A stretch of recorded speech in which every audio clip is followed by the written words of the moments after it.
ولقد أوحينا إلى موسى أن أسر بعبادي فاضرب لهم طريقا في البحر يبسا لا تخاف دركا ولا تخشى فأتبعهم فرعون بجنوده فغشيهم من اليم ما غشيهم وأضل فرعون قومه وما هدى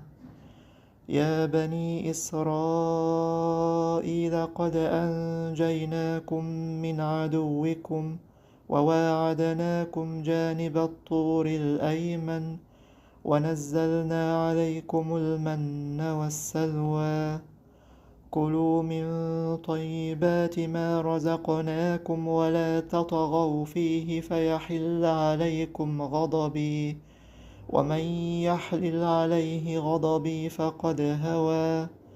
وإني لغفار لمن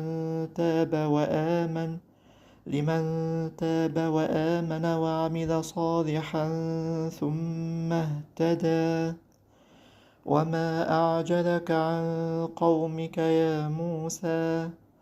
قال هم أولئك على أثري وعجلت إليك رب لترضى قال فإنا قد فتنا قومك من بعدك وأضلهم السامري فرجع موسى إلى قومه غضبان أسفا قال يا قوم ألم يعدكم ربكم وعدا حسنا أفطال عليكم العهد أم أردتم أن يحل عليكم غضب من ربكم فأخلفتم موعدي قالوا ما أخلفنا موعدك بملكنا ولكننا حملنا أوزارا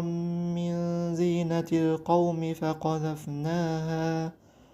فكذلك ألقى السامري